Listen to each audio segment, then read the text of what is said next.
noches, ¿cómo les va? Gracias por acompañarnos como siempre. Soy Carlos Brown. Estamos todos los días miércoles a las 19:30 horas en vivo por la señal Metro y en nuestro programa El Estado que Viene. Nuestras vías de comunicación son el 5277-0045.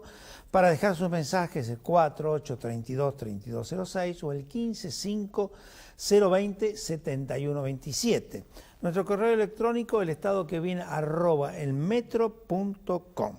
En el programa anterior estuvo Vilma Ripoll y Omar Duclos, y bueno, entre ambos estuvimos analizando situaciones del momento, particularmente las cosas que se habían vivido con la movilización del jueves 13, y con Duclos nada más ni nada menos que las inundaciones en la provincia de Buenos Aires, en nuestra cuenca del Salado, y el abandono que se ha hecho sobre esas obras por parte de este gobierno.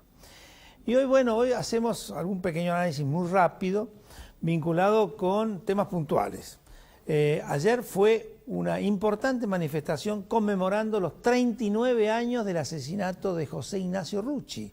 Pero no solamente eso, sino un reclamo ante los tribunales federales relacionado con la declaración de que el juicio por la muerte de Rucci, por un lado, el juez Lijo ha determinado la responsabilidad de la organización Montoneros y por otro lado que ha prescripto, porque no es un crimen de lesa humanidad, porque hay crímenes de una categoría, crímenes de otra categoría, y aquí que concretamente vinculado con la calificación de lesa humanidad, también se determinó que habían participado estructuras vinculadas con el gobierno de la provincia de Buenos Aires de aquel entonces, de Videgain, vinculado, como todos ustedes saben, con los Montoneros. Bueno, parece ser que eso no ha sido suficiente, tampoco de que se trataba del secretario general de la CGT, tampoco que sucedió 48 horas de que Juan Domingo Perón había logrado el triunfo para ser por tercera vez presidente de la República con más del 60% de los votos. Bueno, estas cosas sesgadas, ¿no? Así que allí estuvimos una cantidad muy importante de dirigentes políticos, gobernadores, exgobernadores, diputados nacionales, senadores, dirigentes gremiales y mucha gente, mucha gente. Los dos hijos de Rucci, Claudia y el hijo varón, y la madre y esposa de Rucci. Y bueno, nosotros nos adherimos a ese pedido, estamos convencidos que ha sido un crimen de lesa humanidad. Y así esperamos que lo declare la Cámara en la apelación que Claudia y Aníbal han planteado y también su madre. Hoy yo voy a hacer aquí un corte de mi análisis porque tenemos un invitado muy importante, yo quiero charlar lo más que pueda con él, Ricardo Alfonsín, diputado nacional por el radicalismo, candidato a presidente de la República en las últimas elecciones, y un hombre que yo creo que es muy interesante charlar con él por todas las cosas que él nos puede referenciar vinculadas con este momento de la Argentina y la problemática de la oposición que tiene sus cosas buenas, sus cosas no tan buenas, y la necesidad de la búsqueda de un protagonismo que plantee una alternativa, algo que yo le señalé los otros días cuando le decía que Sanguinetti, cuando estuvo en esa charla que organizó el Movimiento Productivo Argentino, dijo: la oposición necesita plantear una alternativa válida. Bueno, todo eso, después de los auspicios, con Ricardo Alfonsín.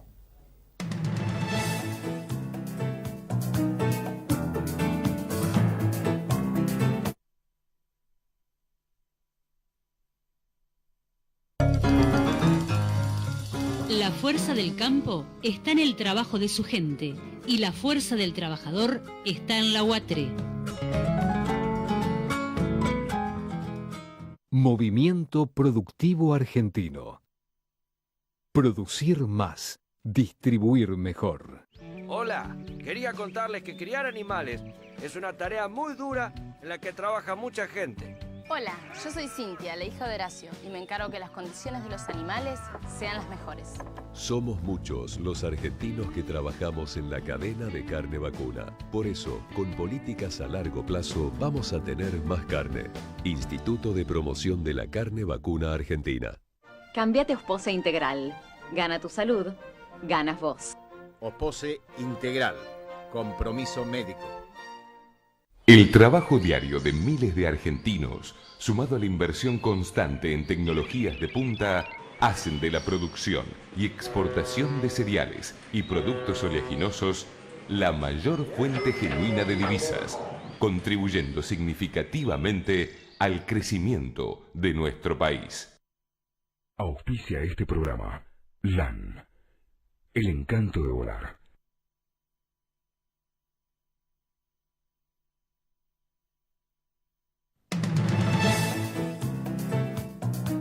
Bueno, lo prometido. Ricardo Fonsi, ¿cómo te va? ¿Cómo te va, Carlos? Muchas gracias por la invitación. No, en serio. gracias, Muchas gracias. Gracias a vos por venir. Para mí al fin un logré lujo que me invitara. No, mentira, no. Ya la había verdad venido. que había que sí, que no, que sí, que vos nunca podías, que no podías. sí, Bueno, pero sí. aquí estamos. Gracias, muchas gracias en serio. Vos sabés que yo los otros días, cuando vino Sanguinetti al Movimiento Productivo, nuestro segundo presidente que invitamos, dejó una cosa ahí picando, ¿no? Ante una pregunta que le hizo la gente del público, vinculada con la oposición. Y dijo, la oposición en Argentina necesita construir una alternativa válida, ¿no? Porque realmente el gobierno se va a ir agotando, porque en la medida en que no pueda resolver el tema de una eventual reforma constitucional, se agota. Ya lo dijo Peralta, el gobernador de Santa Cruz, cuando vean que no renueva, la dejan sola. ¿Y la oposición? A ver, es real lo que dicen, incluso muchos analistas políticos. No es tan fácil resolver ese problema. No es fácil. No es fácil resolver ese problema y a veces algunos análisis incurren en eso, en facilismo. A ver, después del 2001 estalló el sistema de partidos en Argentina. Estallaron. Los partidos tradicionales se dividieron, ustedes se dividieron, sí. Nosotros... Sí, ustedes no llegaron a dividirse, pero no, muchas... pero nuestra gravitación en el escenario político nacional se redujo al 2% en la primera elección presidencial, 2%. Sí, sí. Y muchos celebraban ese fenómeno. Muchos, incluso los mismos analistas políticos que hoy, porque digamos las cosas como son, muchos analistas políticos que hoy reclaman la construcción de una alternativa y que no se sobrerepresente tanto a la oposición, o que no haya tantas representaciones en la oposición, tantos partidos en la oposición, hoy piden que se junten. En el 2001 celebraban que se dispersaran y alentaban la creación de nuevos partidos. Sí, sí. Creo que creyendo que era bueno para el país. Para mí siempre, a mí siempre me pareció un problema serio, porque no se construye un partido de un día para el otro. Cuando se desacredita un partido no surge inmediatamente otro partido. No, aparte de los partidos nuevos, viste lo que les pasa, ¿no? Detrás de una persona, esa persona desaparece y desaparece el partido. Bueno, y así efectivamente muchos... Bueno, el ejemplo, la UCD y Álvaro Sabaray, ¿no? Bueno, es un muchos, caso, hubo varios más. Para crear un partido hay que superar la prueba del tiempo, no es tan fácil crear un partido del día para el otro. Y habría que, pero no vale la pena que decir en qué consiste crear un partido, cuándo realmente existe un partido y cuándo estamos frente a un candidato que tiene una organización, con una estructura, ¿no? Partidocrática. Bueno, se hizo, yo creo, se alentó mucho este fenómeno de la dispersión, de la explosión de los partidos políticos y ahora se pretende reunir a todos. No es tan fácil. Yo creo que algunos efectivamente pueden trabajar en conjunto. Yo siempre digo que es más difícil explicar por qué compiten los partidos que piensan igual que explicar por qué van juntos los partidos que piensan igual. No parece racional en principio que partidos que piensen igual compitan en una elección general entre sí. Y esto ya no es tan sencillo, incluso los que parecen igual, los que piensan igual. Los que piensan distinto, ¿por qué deberían reunirse? ¿Cuál es la razón por la que deberían reunirse? Porque después de ganar hay que gobernar. Y si gobiernan mal, después vuelven los que están gobernando ahora, que nosotros creemos que no lo hacen de la mejor manera. Bueno, tenemos un desafío. También la sociedad tiene que reflexionar mucho acerca de qué alternativa cree que sería la que habría que construir en la Argentina para reemplazar al actual gobierno. Yo creo que hay que construir una alternativa que sea capaz de reemplazar al gobierno con un sentido de superación. Por lo pronto, no volver a los 90. Nosotros no tuvimos con los 90. las cuestionamos. Yo creo que muchos de los que tuvieron lo hicieron de buena fe, pero me parece que la experiencia nos demuestra que no fueron las políticas aplicadas las más beneficiosas para el país, para los argentinos y las argentinas. No volver a los 90. Desde mi punto de vista hay que construir una alternativa, para decirlo con una palabra un tanto vaga, pero que suele utilizarse mucho, progresista, republicana, democrática, y que comprenda que hay ciertas cuestiones respecto de las cuales no pueden existir diferencias. Hay ciertos consensos que deberíamos encontrar, sobre todo en cuestiones institucionales. ¿Quién puede decir que el INDEC debe mentir? ¿Quién puede afirmar esto? Bueno, hoy la presidenta en Harvard no solamente defendió el INDEC, sino que dijo algunas cosas que es realmente incomprensibles, ¿no? Si hubiera un 25, un 26% de inflación en Argentina, el país hubiera explotado. Bueno, me parece que esta mujer no se ha dado cuenta que hay datos importantes que dicen que sí, que hay una inflación del 25-26%, y el país no explota, pero no está en buena situación. No, mira, es que el mundo era tan favorable para la Argentina, para América Latina en general. Todos los países de América Latina crecieron, algunos crecieron más que nosotros, incluso aplicando políticas distintas. El mundo era tan favorable para la Argentina, desde 1810 a la fecha. Nunca el mundo había sido tan favorable en términos económicos para la Argentina. Tan favorable era que, te diría yo, que era a prueba de errores. Yo creo que una de las principales críticas que se le puede hacer al oficialismo en el terreno económico es la siguiente: no han aprovechado como podrían haber aprovechado. No digo que no aprovecharon, porque hemos crecido, hemos mejorado en muchas cosas, pero podríamos haber aprovechado mucho más ese contexto internacional. Y el gobierno nos dice, ¿pero a cuánto quieren crecer? Hemos crecido al 9, al 10% anual. No, pero no ha habido una distribución, no ha habido una estrategia, no ha habido un plan profundo, no se ha aprovechado ese crecimiento para las cosas esenciales de un país moderno. A eso me refiero, ¿no? Le decimos al gobierno, no estamos diciendo que creciera un poco, que podrían haber crecido más. No se ha erradicado la pobreza y la marginalidad. Podrían haber crecido de manera distinta. Correcto. Porque se puede crecer de una manera diferente. Y quiero poner algunos ejemplos para que la audiencia entienda a qué me refiero. Más virtuosa en lo económico y más virtuosa en lo social. Por ejemplo, después de 10 años de crecimiento, ¿cómo se explica que tengamos un sistema ferroviario peor que el que existía antes del crecimiento? Se supone que este tipo de problemas vos lo podés resolver en etapas de crecimiento. 10 años de crecimiento y estamos peor. No digo que teníamos que haber resuelto con riesgo de muerte los mejores trenes del mundo, ya nada más para hacer. Podríamos haber mejorado. Lo mismo con la energía.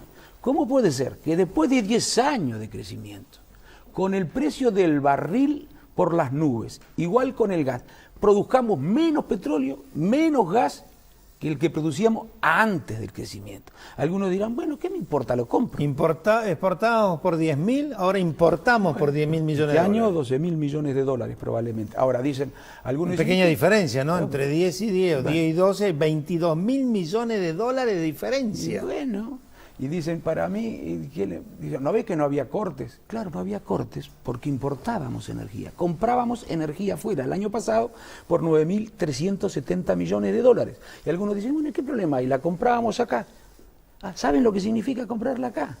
Tener que enviar 9.300 millones de dólares, sacarlos de la economía argentina para mandarlos a otro país. Este año tendremos que enviar a otros países 12.000 millones de dólares que se podrían quedar en la Argentina, en la economía argentina, para financiar importaciones. La YPF expropiada no va a resolver estos problemas seguramente, tampoco, en el mejor de los casos, por varios años. Bueno, tampoco Repsol lo hubiera resuelto. Creo que al revés. Al revés. Pero a ver, otra cuestión.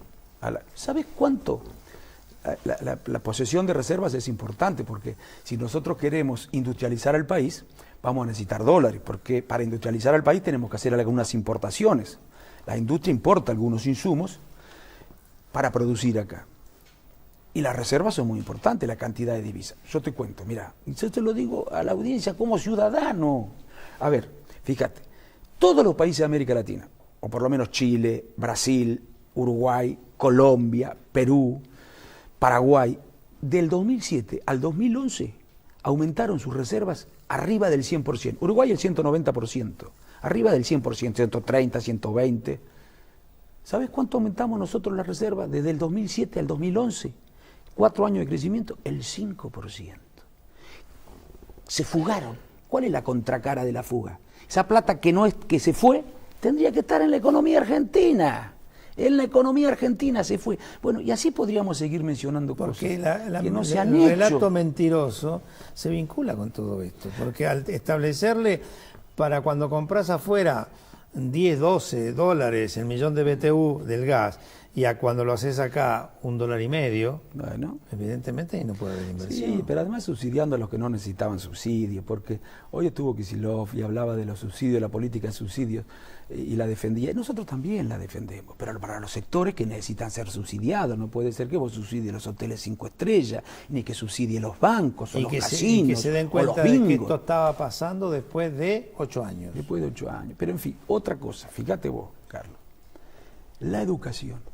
Uno espera que después de 10 años, a pesar de que incluso aumentaron el presupuesto, espera que después de 10 años esté mejor que antes del crecimiento. Estamos, en términos de calidad, peor que antes del crecimiento. La seguridad. Cualquiera esperaría que después de 10 años de crecimiento la policía fuera mejor, la justicia fuera mejor, que incluso la sociedad fuera más justa y con eso también impactara en términos de seguridad. No, estamos peor que antes del crecimiento. Bueno, así podríamos seguir mencionando muchísimas cosas. Ahora, alguien podrá decirme, ¿y por qué ganaron las elecciones? Porque algunas cosas se hicieron bien, porque se creció la economía como consecuencia de ese mundo extraordinario, porque esto trajo mejoras sociales, porque se implementaron políticas sociales importantes. ¿Y con eso alcanza para ganar la elección? Sí alcanza para ganar la elección, porque en general la sociedad no pondera lo que podría haber sido y no fue, pondera lo que es. Y si lo que es mejor que lo que fue, se puede ganar una elección. Nosotros decimos que se podría estar mucho mejor que lo que se está actualmente y que el gobierno ha perdido una oportunidad. Bueno, no coinciden muchos. Volviendo un poco a lo que estábamos hablando hace un rato, vinculado con el tema de las fuerzas opositoras, los partidos políticos, las características. Pues es que yo el otro día estaba pensando, ¿no? Perón y Balbín un buen día se juntaron. Sí. Y cuando se juntaron, yo recuerdo, en aquel entonces se empezó a hablar de que la fórmula era Perón-Balbín, ¿te acordás? Sí, claro, cómo no me había Y no fue así, porque Perón tenía su estructura que planteaba una alternativa, Balbín tenía su estructura que planteaba otra alternativa en medio del respeto de ambos por ser adversarios políticos. Entonces, volviendo a ese entonces y trasladándolo al presente, podemos imaginar entre las fuerzas de la oposición un partido como el Partido Radical, en alianza con fuerzas políticas vinculadas con él, y un sector como es el peronismo opositor, vinculadas con fuerzas también relacionadas con él, dos alternativas válidas, proponiéndose una Argentina diferente, y allí la gente decidiendo y enfrente un gobierno que evidentemente no está haciendo las cosas bien, sí, y que no tiene una alternativa. Por allí tendría que pasar algo de esto, ¿no? Mira, yo creo que hay que por lo pronto porque juntarnos, eso es imposible. Juntarnos lo que piensan distinto es pan para hoy y hambre para mañana. Lo que no significa que, por ejemplo, en cuestiones institucionales, estamos de acuerdo, en lo que tiene que ver con la reforma de la Constitución, con los DNU, con los superpoderes, con el federalismo, con la independencia del Poder Judicial, con todas estas cosas tenemos que trabajar en conjunto. Todo lo que tenemos, una auténtica vocación democrática y republicana, tenemos que trabajar en conjunto. Pero reunir a fuerzas que piensan diferente, bueno, se tendrían que dar ciertas circunstancias muy complejas. Por eso le decimos al gobierno que cuide la democracia, que cuide la república, que cuide la democracia y que cuide la república, porque a todos nos constituyó mucho, sufrió mucho este país cuando no se reconocían los valores esenciales de la democracia. Y estamos retrocediendo a los niveles de intolerancia, de rencor que existen, no solamente entre las fuerzas, entre sectores sociales. Hay mucha bronca. Y es lamentable esto. Y la bronca se generaliza, porque la bronca ya hace diferenciaciones. Ya empieza el tema de que se vayan todos y una cantidad de planteos de una falta de respuesta. Por eso yo imagino, no vuelvo a insistir en este punto, imagino variantes importantes, variantes significativas en medio de la fuerza de la oposición. Que planteen una Argentina diferente y que le digan a la gente, mire, usted puede optar por esta, puede optar por aquella, pero ambas son suficientemente significativas como para plantear la alternativa de un triunfo, porque también es cierto que la gente acompaña ante la posibilidad de un triunfo. Sí, mira, vos sabés que repiten muchísimo que no hay oposiciones, que no hubo propuestas en esta campaña. Yo eso no lo comparto. Yo fui candidato. Vos estuvieron trabajando y todas las fuerzas políticas seguramente. Estuvieron trabajando más de 500 técnicos y elaboramos propuestas para los trenes, para la educación, para la energía, para la industrialización, para el desarrollo del interior, para la seguridad. Y yo creo que esto no es lo que se pondera en estas circunstancias. Cuando nos dicen que no hay alternativa, yo no creo. A ver, yo no me diferencio del gobierno respecto de la idea de que el Estado debe tener una presencia en la economía. ¿Por qué razón? Porque, en fin, la política debe tratar de involucrarse en todas aquellas cuestiones que tienen que ver con la organización de la sociedad y de las cuales depende la calidad de vida de sus miembros. Y la economía es una de esas. No estamos de acuerdo. Exactamente, no estamos de acuerdo. Sí, pero en el Estado que se mete en todo y se mete mal. Y se mete mal. Y bueno, por eso se mete con acusaciones de corrupción. Pero, a ver, cuando nosotros cuestionamos al Estado, no cuestionamos la idea de que tiene que estar presente en la economía. Pero se puede intervenir de dos maneras. Bien y mal, para simplificar. Yo creo que en muchos casos se ha intervenido mal. O no se ha intervenido, como en el caso de la energía. ¿Qué hicieron? ¿Se dieron cuenta 3 meses antes de la expropiación que Repsol estaba haciendo desastres en la Argentina? ¿Qué hicieron hasta entonces? Felicitaciones a Repsol. Bueno, por eso. Pero bueno, lo vimos todos, absolutamente. Ahora lo pagamos, no es gratis. Claro, había permanentes felicitaciones, había planteos que decía que todo estaba bien y de repente parece que no estaba tan bien, ¿no? Bueno, no, pero a ver, si por ahí uno lo escuchan y dice, bueno, pero por algo ganan. Bueno, sí, porque hubo cosas que no podían. A ver, era más fácil crecer en la Argentina que lo contrario. Más fácil crecer que lo contrario en este país, con este mundo tan favorable, afortunadamente, y todavía sigue siendo favorable, Carlos. No es tan favorable como lo era hasta hace 8 meses, 9 meses, pero sigue siendo un mundo favorable para la Argentina. Pero absolutamente, pero los analistas vinculados con el sector económico y con los datos estratégicos, Jorge Castro, por ejemplo, que es un hombre que realmente es un análisis muy profundo de lo que significa hoy el Asia-Pacífico, te dicen, hay 25, 30 años de futuro positivo para Argentina. Bueno, lo que pasa es que saberlo aprovechar. Gracias a Dios. Sí, y sin embargo, hoy lo escuchaba a Kicillof, 3 horas y media. Queríamos preguntar. Interesante la reunión. No, y después siguió con Pessoa, que debe haber estado otras 2 horas, por lo menos yo me tuve que ir, no estoy en la comisión de presupuesto. Pero queríamos preguntarle algunas cosas. Interesante la charla, interesante la reunión. Un hombre que además tiene cierto talento didáctico, digamos. Pero no queríamos hablar de teoría política, de neoliberalismo o del rol del Estado en la economía. Lo que queríamos es ver cómo había intervenido, si virtuosa o viciosamente, en la economía. Y de eso, no, por lo menos hasta que yo estuve, no pudimos hablar nada. Pero decía que los problemas que estamos teniendo ahora son consecuencias del mundo. Y eso no es cierto. A ver, la inflación es anterior. El déficit fiscal es anterior. Los problemas de la energía son anteriores. ¿Qué tiene que ver los problemas de los trenes con el mundo? Los países de la región saben que hay problemas en el mundo y hacen cosas para solucionarlos. Ricardo, te cuento, este programa va en vivo, consecuentemente hay un ida y vuelta importante, nos llaman por teléfono, nos hacen preguntas, entonces los últimos minutos lo usamos para eso. María de José Mármol, soy radical, yo lo votaría, pero si no hace alianza con De Narváez como la última vez. A ver, no le gustó lo de la un acuerdo con el peronismo, María, un acuerdo con el peronismo disidente. Con parte del peronismo de la provincia de Buenos Aires, limitado a la provincia de Buenos Aires, no formaban parte del Frente Nacional y la intención era no ser una fuerza testimonial, sino tratar de forzar una segunda vuelta, porque creíamos que era bueno que el partido tuviera una alternativa. No salió, pero no fue parte del Frente Nacional. Rodrigo dice que los periodistas en la Casa Rosada desmintieron a la presidenta. Cuando regrese no deja entrar más a los periodistas. Esto viene como consecuencia que en Harvard, ante una pregunta, la presidenta dijo que en Estados Unidos los periodistas eran respetuosos. En la Argentina no. Gritaban, pateaban puertas. Parece que a los periodistas no les gustó, ¿eh?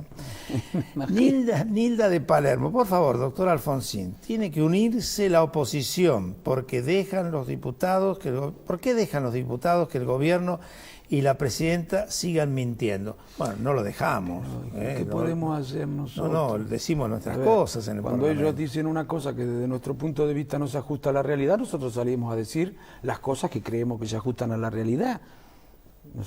Yo no puedo hacer más que eso. Lo mismo que vos, Carlos. Apretar y el además botón de tiene no. mayoría en la Cámara. Che, yo lo he dicho varias veces en este programa, ¿no? Mi botón no está hundido de tantas veces que lo aprieto. Sí. Bueno, ahora hicimos una conferencia de prensa, no reúnen las comisiones, no sesionan. No hay un proyecto, digo yo, Carlos, de la sesiones oposición especiales que valga la pena ser considerado. No te tratan ni uno.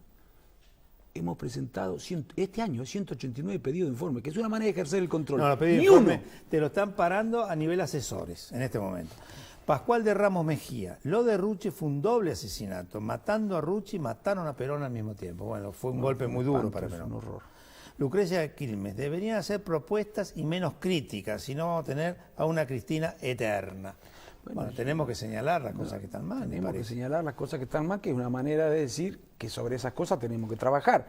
Mientras uno niega los problemas, cuando dice que todo está muy bien, que algunas cosas que no están bien, necesita a alguien de la oposición decir que no están bien y que sobre eso va a trabajar. Y tenemos la propuesta. Ahora, si yo me lo pongo a hacer, acá te cambian de canal enseguida. Bueno, pero te voy a mandar el proyecto que teníamos para recuperar los ferrocarriles. Bueno, Hugo de Villa del Parque, es una vergüenza cómo miente la presidenta, nos miente a los argentinos y le miente al mundo. Bueno, esto está vinculado con las cosas que ha dicho en Harvard hoy, ha sido realmente dura. Ana de Quilmes, si no cambian las caras, aunque haya nuevos partidos políticos, no son creíbles. Bueno, yo no voto caras. Yo voto ideas.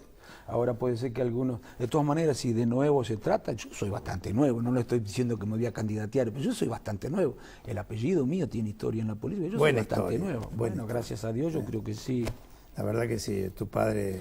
Pero además, lo hemos combatido como adversario, pero lo hemos respetado como hombre político y como presidente. Sí, por supuesto. Y todos hemos ido aprendiendo a vivir en democracia. Así es.